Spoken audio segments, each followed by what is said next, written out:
Bismillahirrahmanirrahim. Assalamu alaikum class. Today we will learn about the zoonotic diseases which name is Bertonella Hansley.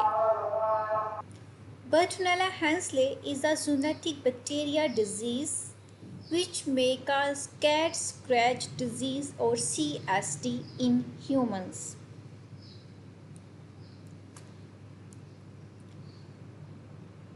Zoonotic bacteria is a zoonotic disease is a bacteria which may transfer in animals or peoples. Bartonella Hansley is spread between cats with the help of fleas called tenosyphilis fleas and which feeds on blood of an infected cats. बर्टनेला हंसले जो है वो cats की मदद से transfer होता है और cats के अंदर जो ये फ्लीस हैं इसकी मदद से ये ट्रांसफ़र होगा जो कि जो है फ्लीस जो हैं वो फीड करते हैं इन्फेक्टेड कैट का जो ब्लड है उसको फीड करेंगे जिसके नतीजे में ये आगे जो है वो ट्रांसफ़र होती रहेगी.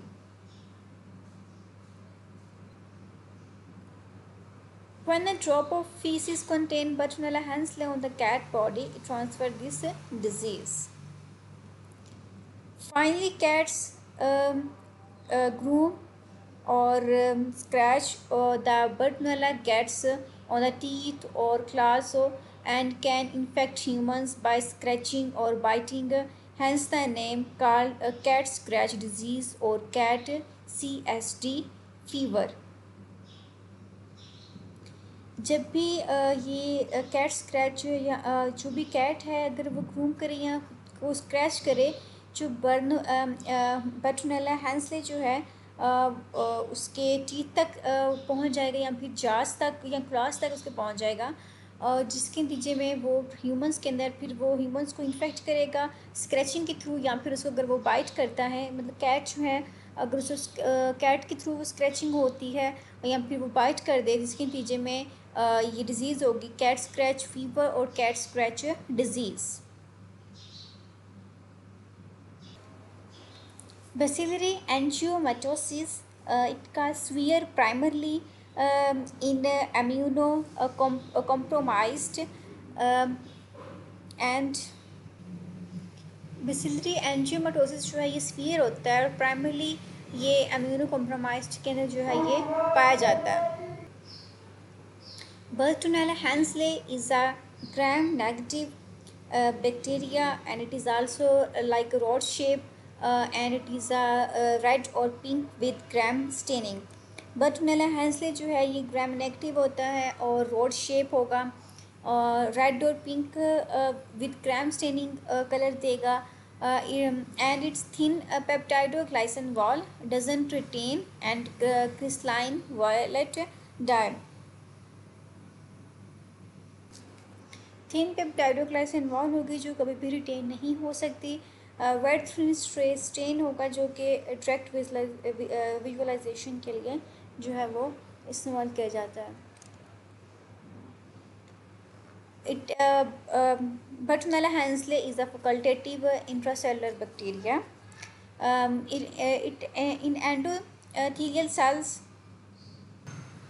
it enters into the endothelial cells and from which it enters into the blood vessels and lymph vessels.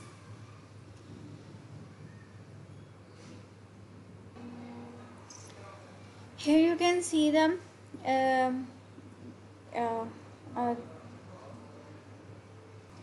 a box in which we discuss about the interleukin 10 and interleukin 8. The interleukin 10 the Bartonella Hansley increase the production of interleukin 10 which suppress the action of the immune cells and it promote the interleukin 8 and endothelial cells for the proliferation. यहाँ पर जो है interleukin 10 की जो production जो है ये बढ़ा देगा और इम्यून सेल्स जो हैं उनके जो एक्शन होगा, जो फंक्शन होगा, उसको ये वहाँ पे रोक देगा, सुप्रेस कर देगा। इसी तरह ये प्रमोट करेगा एंडोथेलियल सेल्स को कि प्रोलिफ्रेशन के लिए वो काम करें। Here are some symptoms of this disease. Immunocompetent. It is the simple individually immunocompetent individually develop a simple form of disease CSD, cat scratch disease. Regional lymphadenopathy, इसमें जो है स्वेलिंग हो जाती है लिम्फ नोड्स की, और जो कि जब लिम्फ नोड्स की स्वेलिंग होंगे, जब भी आप उसको स्क्रैच करेंगे अंडरआर्म्स के तो वो आपको पेनफुल, बहुत ज़्यादा जो है वो पेनफुल होगी।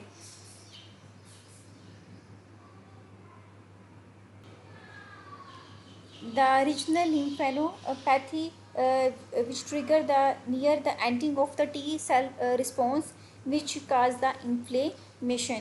और जो रीजनल लिम्फेनोपैथी जो है वो ट्रिगर करेगा जो एंडिंग होगी टी सेल्स की उसको रिस्पॉन्स की, जो कि काज करेगा इन्फ्लेमेशन को काज करेगा। Another symptoms of the this disease, may cause fever and fatigue, abdominal aches and loss of appetite। इस केस में आपको यहाँ पे तो आपको जो था वो लिम्फ नोड जो है वो स्वेल हो जाते हैं, तो आपको जो है इरिटेशन होती है और बहुत पेन होती है, और यहाँ पर जो है वो इन्फ्लेमेशन जो है वो लिम्फ नो जो टी सेल्स रिस्पॉन्स जो हैं उसकी एंडिंग पर जो है ये उसको ट्रिगर करेगी, तो इन्फ्लेमेशन हो जाएगी। और यहाँ पर जो दूसरे सिम्टम्स जो हैं, आपको बुखार होना शुरू हो जाएगा। बुखार हो सकता है, आपको फटीक हो सकती है, एब्डोमिनल पेन हो सकती है, या फिर आपको बहुत ज़्यादा भूख लगने के चांसेस भी, लॉस ऑफ एपेटाइट, भूख ना लगने के चांसेस भी हो सकते हैं। Here is the other complications of this disease: endocarditis and the CNS infections. For example, in other complications, for examples, it reach heart. When it reach the heart, it may cause the bacteria, may cause the endocarditis, which may prolonged fever and new heart murmurs। इसमें जो है ये जैसे ही heart के पास पहुंचेगा और ये काज कर देगा एंडोकार्डिट्स, जिसकी वजह से आपको बहुत देर तक जो है बुखार होने के बुखार रहने के चांसेस हो सकते हैं। और बुखार अगर फ़र्ज़ करें ज़्यादा देर तक रहेगा तो इस डिज़ीज़ के ओवरकम करने के चांसेस भी कम होते रहेंगे।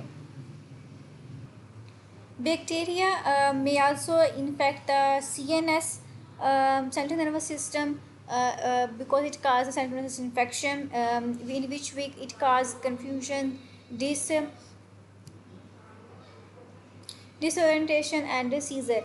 जब ये सेंट्रल नर्वस सिस्टम, जैसे ही बैक्टीरिया जो है इन्फेक्ट करेगा सेंट्रल नर्वस सिस्टम को, तो कन्फ्यूजन के होने के चांसेस हो सकते हैं आपको, और डिसओरिएंटेशन के चांसेस हो सकते हैं। इसी तरह आपको जो है वो सीजर्स के चांसेस भी हो सकते हैं। ये कुछ सिम्टम्स है जो कि इंडिकेट करते हैं कि आपको ये डिज़ीज़ जो है वो होने के चांसेस हैं। इसी तरह कुछ से डिजीज़ जो है, ये साइन एंड सिम्टम्स जो है वो बहुत ही कॉमन है, जैसे फटीक है, फीवर का होना, भूख ना लगना, और अगर ये हार्ट तक पहुंच जाए तो आपको बुखार बहुत ज़्यादा देर तक रहेगा। और इसी तरह ये सेंट्रल नर्वस सिस्टम के जो हैं फंक्शंस जो हैं उसको भी ये डैमेज कर सकता है।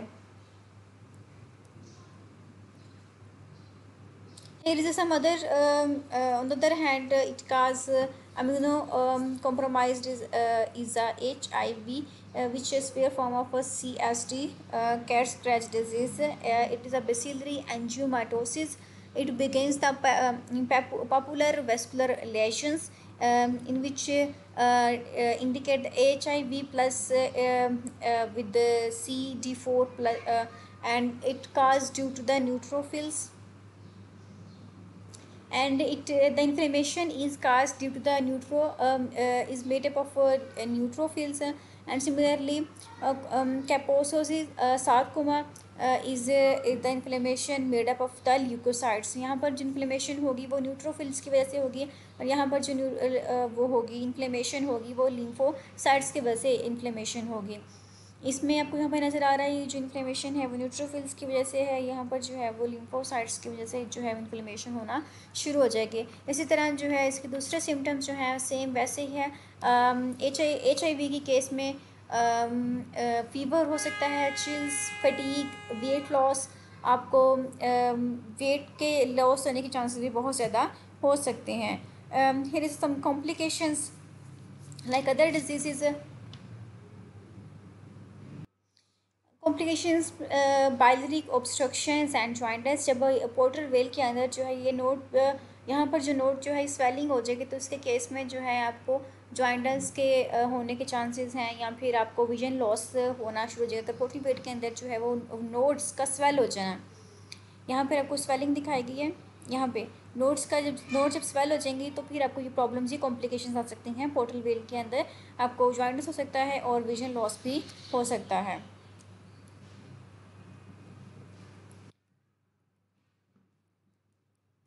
Here is some diagnosis of this disease.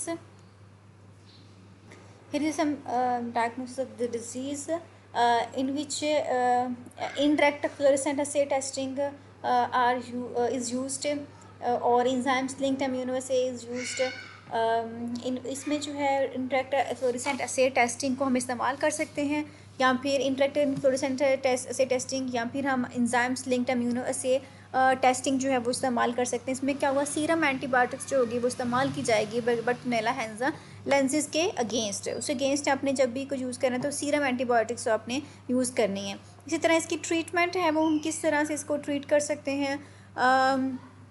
आपने इसका जो सिम्टम्स हैं उसको रिड्यूस करने के लिए जो मेन एम्स जो हैं वो अपने क्या है, एजिथ्रोमायोसिन जो कि लाइफ थ्रेटनिंग कॉम्प्लिकेशंस के लिए इस्तेमाल की आती हैं वो आप यूज़ कर सकते हैं। ये डॉक्सीसाइक्लिन्स यहाँ है, या फिर रिफामीन है, ये आप इस्तेमाल कर सकते हैं। एरिथ्रोमाइसिन है, डॉक्सीसाइक्लिन्स हैं, टेट्रासाइक्लिन्स हैं, सभी जितने भी एंटीबायोटिक्स हैं आप इसको इस्तेमाल कर सकते हैं। बेसिलरी एंजियोमाटोसिस के अगेंस्ट आप इसको जो है वो इस्तेमाल कर सकते हैं। ये जो लास्ट लेक्चर था उसमें भी बताया गया था एरिथ्रोमायोसिन, डॉक्सीसाइक्लिन, ये टेट्रासाइक्लिन जो था वो इलाज से जैसे के लिए इस्तेमाल किया जाता है। टुलरीन की डिसीज़ आपने पढ़ी है, इसी तरह सैल्मोनेला डिजीज़ पड़ी है, हंटा लेप्टोस्पायरोसिस पड़ी हुई है। तो उसमें लास्ट डिजीज़ में सैल्मोनेला और जो लेप्टोस्पायरोसिस था उसमें भी बहुत सारी एंटीबायोटिक्स जो थी वो यूज़ की गई थी किसी हर डिजीज़ को रिमूव करने के लिए, ओवरकम करने के लिए। इस तरह यहाँ पे उसमें एरिथ्रोमाइसिन और टेट्रासाइक्लिन का इस्तेमाल था, इसमें भी जो है वो डॉक्सीसाइक्लिन, टेट्रासाइक्लिन और एरिथ्रोमाइसिन का इस्तेमाल जो है वो किया जा सकता है। Here is some Bartonella hanselensis. Hansele is a gram-negative Werthrine stray stain for direct visualization.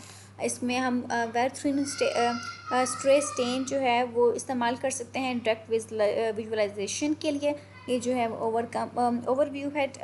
Cat scratch disease जो है ये बेसिलरी एंजियोमाटोसिस जो है कैट स्क्रैच डिजीज़ जो वो टारगेट करती है इम्यूनो कॉम्पिटेंट को, और जब ये इम्यूनो कॉम्पिटेंट को टारगेट करेगी तो इसके जो सिम्टम्स जो होंगे वो ये होंगे, रीजनल लिम्फेनोपैथी होंगे, फटीग और फीवर होंगे। इसी तरह कैट स्क्रैच डिजीज़ जो है इसके जब ये टारगेट करेगी इम्यूनो कॉम्पिटेंट को, जो सिम्टम्स शो करेगा फटीग और फीवर। इसी तरह इनकी जो ट्रीटमेंट हम अभी मैंने आपको बताया है एजिथ्रोमाइसिन के लिए इस्तेमाल कर सकते हैं। डॉक्सीसाइक्लिन जो है इसको हम थ्रू इसको ट्रीट कर सकते हैं।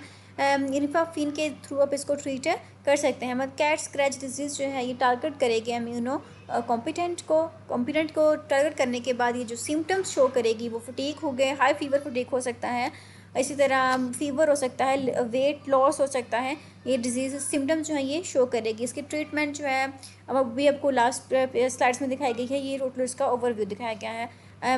एजिथ्रोमाइसिन है, डॉक्सीसाइक्लिन है एंड रिफामिन है, इसमें थोड़ा सा डिफरेंस है। एंड बेसिलरी एंजियोमाटोसिस में क्या है, अमीनो डेफिशिएंट जो है वो इसका टारगेट होगा, इम्यूनो कॉम्पिटेंट था, इसमें रेफिशिएंट जो है वो टारगेट होगा।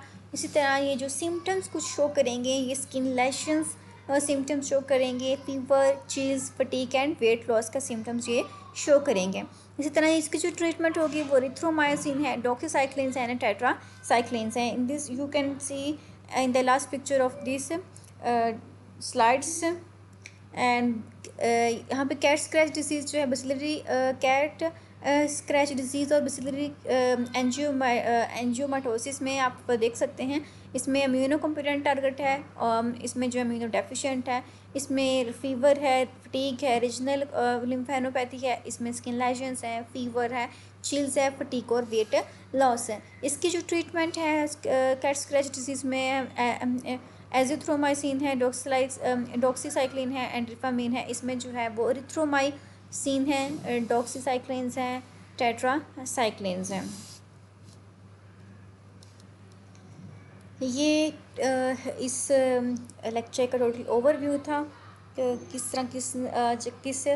तरह कैट स्क्रैच डिजीज़ ह्यूमन से ट्रांसफ़र होती है, क्योंकि ये एक फ्लीस के थ्रू कैट के अंदर फ्लीस के थ्रू कैट के बर्टनेला हैंसेलिस जो है वो फ्लीस के थ्रू कैट के अंदर एंटर होती है, और एंटर होने के बाद जैसे ही ये कैट जो है इन्फेक्ट हो जाती है, अगर यही इन्फेक्टेड कैट जो है अगर किसी ह्यूमंस को टच करती है या उसको स्क्रैच करती है, तो उसके केसेस में क्या होगा, तो वो ह्यूमंस में ट्रांसफ़र हो जाएगी।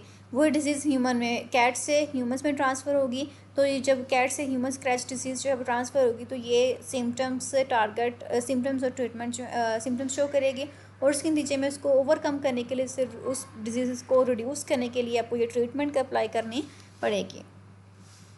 And here is some references of this lecture.